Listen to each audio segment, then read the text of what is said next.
तिरुत्तणी में 5 सितंबर 1888 को सर्वपल्ली एस राधाकृष्णन ने इस घर में पहली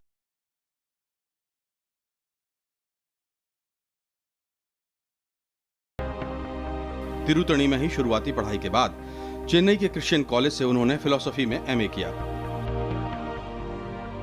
वैसे भारतीय दर्शन, संस्कृति और वैदिक ज्ञान में उनकी बचपन से ही दिलचस्पी थी। 1909 में चेन्नई के प्रेसिडेंसी कॉलेज में वो दर्शन शास्त्र के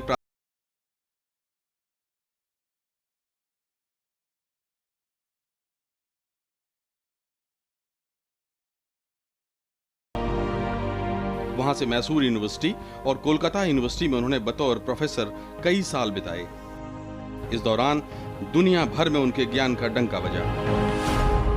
In July 1918, Professor Radhakrishnan was appointed, my colleague, as Professor of Philosophy.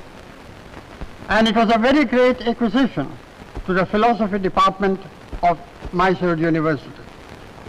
Professor Radhakrishnan was not merely a distinguished writer on philosophy, but he was a great teacher as well.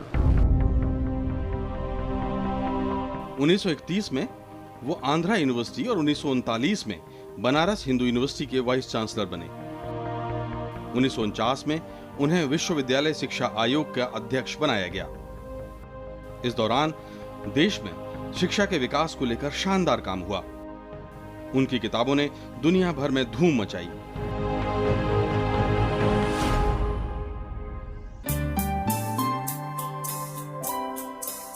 इसके बाद doctor Radhakrishnan की जिंदगी में जबरदस्त मोड़ आया। उन्हें Soviet संघ में भारत का राजदूत बनाकर भेजा गया और जब लौटे तो सारे देश ने उन्हें पहले उपराष्ट्रपति के रूप में देखा। 10 साल वो इस पद पर रहे। इस दौरान संसद के दूसरे सदन के रूप में राज्यसभा ने जन्म लिया। 10 साल तक वो राज्यसभा के सभापति रहे। 1954 में उन्हें भारत रत्न से सम्मानित किया गया। 1962 में वो भारत के दूसरे राष्ट्रपति चुने गए। That I will faithfully execute the office of President of India and will, to the best of my ability, preserve, protect and defend the Constitution and the law. एक शिक्षक को इस तरह का सम्मान सिर्फ भारत में ही संभव है। इसी वजह से उनका जन्मदिन शिक्षक दिवस के तौर पर मनाया जाता है।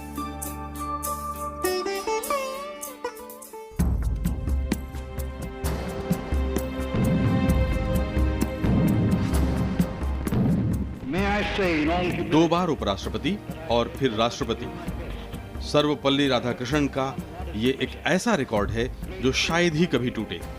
And devote the few years left to me to their service.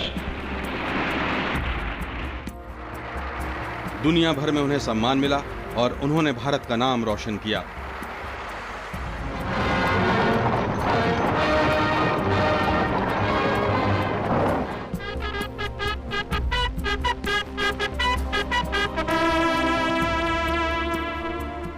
उन्नीस 1967 में जब वो राष्ट्रपति पद की जिम्मेदारी से मुक्त हुए तो आम आदमी की तरह रेल में बैठकर अपने गांव लौट गए।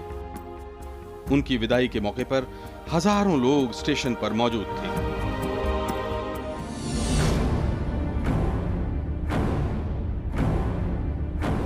अप्रैल 1975 को उन्होंने बीमारी की वजह से हमेशा के लिए विदा ली।